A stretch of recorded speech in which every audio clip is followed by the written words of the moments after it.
Praise the Lord. ஆண்டவராகிய இயேசு கிறிஸ்து நாமத்திலே உங்களை வாழ்த்துகிறேன். 2 கொரிந்தியர் 9:15 தேவன் அருளிய சொல்லி முடியாத ஈவுகளுக்கு ஸ்தோத்திரம்.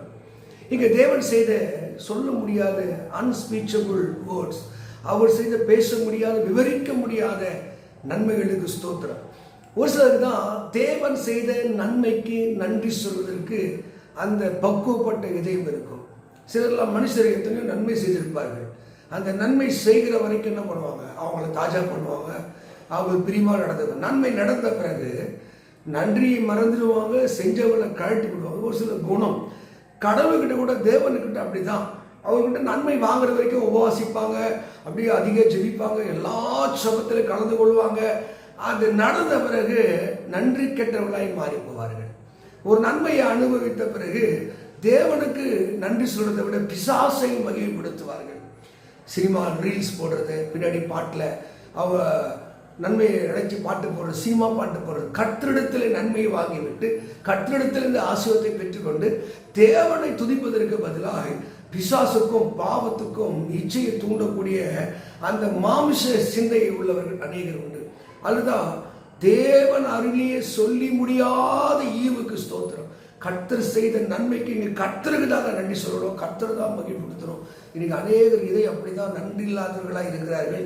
நீங்க லூக்கா சுவிசேஷம் 17ஆம் அதிகாரத்திலே நீங்க 12லேருந்து படிக்கும் போது 10 குஷ்டரோகிகள் இயேசுகிட்ட வராங்க. 10 பேர் சுகமாகறாங்க, போறது சுகமாகறாங்க. அந்த 9 பேர் ஓடி போகிறாங்க. பாருங்க, அநேகருடைய நிலை எப்படிதான். தேவன் கையில் இந்த நன்மை பெற்று அவர்கள் நன்றி இல்லாதவர்கள் தேவன் செய்த மகத்துவங்களை உணராமல் போகிற அப்படின்னால்தான் அடுத்த ஆசீர்வாதத்துக்கு, அடுத்த வெற்றிக்கு அவங்களால் நகர முடியவில்லை. ஆனால் இந்த அந்நியன் பைபிளை பற்றி, அந்த மதத்தை பற்றி தெரியாது. அவன் என்ன செய்தான், அங்கே 14-15 படிக்கும் போது அவன் திரும்பி வந்து தேவனுக்கு நன்றி சொல்லி தேவனுக்கு ஸ்தோத்திரம் செலுத்தினான், தேவனுக்கு நன்றி செலுத்தினான் எழுதியிருக்கிறது. அதுதான் தேவன் அருளிய சொல்லி முடியாத ஈவுக்கு ஸ்தோத்திரம். சிலருடைய ஆசீர்வாதங்கள் ஒரு எல்லையோடு நின்று போகும், அதுக்கு மேல வராது. அநேக அற்புதங்கள் நட ஆண்டவரிடத்துல போய் அவங்க இதையும் கேட்கும் மனசும் வராது. ஏன் தெரியுமா, ஒரு நன்மையிலேயே நன்றியை மறந்தவர்களாய், அதுதான் வேத சொல்லு, நன்றி அறிதல் இல்லாதவர்கள் எழுதப்பட்டிருக்குது. நீங்கள் இயேசுவுக்கு நன்றி சொல்ல பழகுங்கள். எந்த நிலைமையிலேருந்து கர்த்தர் உங்களை காப்பாற்றினார், தூக்கினார், உயர்த்தினார் என்பதில் நன்றி சொல். எல்லா தேவன் அருளிய சொல்லி முடியாத ஈவுகளுக்கு ஸ்தோத்திரம் ஸ்தோத்திரம் சொல்லி பாருங்க. கர்த்தருடைய உள்ளம் மகிழும். அவர் சுகந்த வாசனையாய், காணிக்கையாய் நிச்சயமாக அவர் ஏற்றுக்கொள்வார். அதே பரிசுத்த வேதத்திலே நீங்கள் படிக்கும்போது லூக்கா 7ஆம் அதிகாரத்திலே பார்க்கும்போது அங்கே ஒரு சம்பவம் வாழ்க்கையை பார்க்கலாம். பரிசேயர் வீட்டிலே அங்கே விருந்துக்கு அழைக்கப்பட்டிருந்த இயேசு, அங்கே இயேசு வந்திருக்கிறார் என்று கேள்விப்பட்டு ஒரு பாவியான ஸ்திரீ அங்கே வருகிறார். இது லூக்கா 7ஆம் அதிகாரம் 38, 39, 40 இருக்கும். அவள் பரிமள தைலத்தை அவர் பாதத்திலே ஊற்றி தலைமையினால் துடைத்து ஓயாமல் மொத்த செய்தார். தேவன் செய்த சொல்லி முடியாத ஈவுக்கு அவள் விலைக்கரமாக, விலை மதிப்பில்லாத தைலத்தை ஊற்றினார். இது யோவான் சுவிசேஷம் 8ஆம் அதிகாரத்திலே நீங்கள் படிக்கிற போது அங்க 10-11ஆம் வசனத்திலே தெல்ல தெளிவாக இருக்கிறது. இந்த ஸ்திரீ விபச்சாரத்திலே கையவையவாய் பிடிக்கும் போது அவர்களை கொலை செய்ய வேண்டும் ஒரு கூட்டம் காத்திருக்கிறது. இயேசு அமைதி காத்து, உங்களிலே பாவம் செய்ய முதல் கல்லறி சொல்கிறது. எல்லாம் ஓடிவிட்டார்கள்.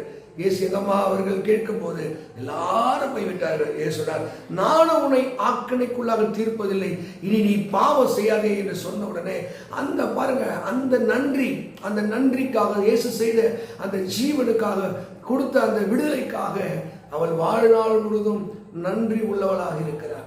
இது அநேகர் வாழ்விலே நன்றியை மறந்தவர்களாக இருக்கிறீங்க. உங்கள் பாவத்தை மன்னித்து உங்களை பரிசுத்தப்படுத்தி இந்த மேன்மையான வாழ்க்கைக்கு வைத்திருக்கிற தேவனை மறந்து விட்டீர்கள். அவர்கள் உங்கள் பாவத்தை வெளியே கொண்டு வருவார் என்றால் என்றைக்கும் நீங்கள் அசிங்கப்பட்டிருப்பீங்க. அவர் உங்கள் பாவத்தை மூடி மறைத்து உங்களை கழுவி பரிசுத்தப்படுத்தி இதுவரைக்கும் அநேகருக்கு ஆண்டவர் சாட்சியை வைக்கிறார். உங்கள் இதயம் நல் விஷயத்தில் எப்போது பொங்கணும். ராஜாவை குறித்த கவி உங்கள் நாவில் எப்போது இருக்கணும். அவரை குறித்த நல் விஷயத்தில் நீங்கள் பொங்குகிறவர்களாய் இருக்கும்போது தான் நன்றி இருக்குதுன்னு சொல்ல முடியும். அது மாத்திரம் இல்லை, இதே லூக்காவில் நீங்கள் வாசிக்கும் போது 8ஆம் அதிகாரத்தில் 38லேருந்து 39 வரைக்கும் அந்த லேகியோன் பிசாசு என்ற ஒருத்தனை பற்றி சொல்லப்பட்டிருக்கோம். இயேசு அவனை பிசாசுகளை துரத்துகிறார். அவன் வஸ்திரம் தெரித்தவனாய் இயேசு கூட இருக்கிறான். 38 வசனம், ஆண்டவரே நான் கூடவே இருக்கிறேன். இல்ல தேவன் செய்ததை உன் இனத்தாருக்கு காட்டு என்று சொல்லுகிற பொழுது அவன் போய் தேவன் செய்த இந்த அற்புத நன்றியாய் அநேக ஜனங்களை ரட்சிப்பு நடத்தினான். இன்னைக்கு இயேசு செய்த விடுதலை அற்புதம், எல்லா சுகத்தை வாங்கிட்டு வீடும் சர்ச்சுமா இருக்காங்க. தேவன் உங்கள் செய்த நன்மை எத்தனை பேருக்கு நீங்க பகிர்ந்திருக்கிறீங்க? எத்தனை பேருக்கு கர்த்தர் செஞ்ச மகத்துவங்களை சாட்சியாக சொல்லியிருக்கிறீங்க? இந்த மனுஷன் இயேசு அன்பை அவன் அந்த ஊர் முழுதும் பறைசாற்றினான். நன்றி கடனாக தன் ஜீவனை காப்பாற்றின, பேயிலிருந்து விடுதலை கொடுத்த இந்த தேவனுடைய மகத்துவங்களை ஊரை பரப்பினான். அதுதான் நன்றி. எத்தனை பேர் விடுதலையும் சுகத்தையும் பெற்றுக்கொண்டு தேவனுக்கு நன்றி இல்லாதவர்களாய் வாழ்கிறார்கள். அருமையானவர்களே, தேவன் அருளிய சொல்லி முடியாத ஈவுக்கு ஸ்தோத்திரம் என்று சொல்லத்தக்கதாய் உங்கள் நற்கிரிகள் அங்கே மகிழ்ப்படணும். அங்கே மத்தேயு 5 அங்கே 16 சொல்லுகிறது, நீங்கள் போய் கனி கொடுங்கள், உங்கள் வெளிச்சம் அவர்களுக்குள்ளே பிரகாசிக்க கடவுது, பிதா மகிழ்ப்படும்படி என்றார். பிதா மகிழ்ப்படும்படியாய் நற்கிரிகளை செய்யுங்கள், நன்றி உள்ளவர்களாயிருங்கள், பரலோகம் மகிழும். இந்த 2 கொரிந்தியர் 9:15 வசனத்தின்படியே தேவன் உங்களை ஆசீர்வதித்து காப்பாராக. ஆமென். God bless you.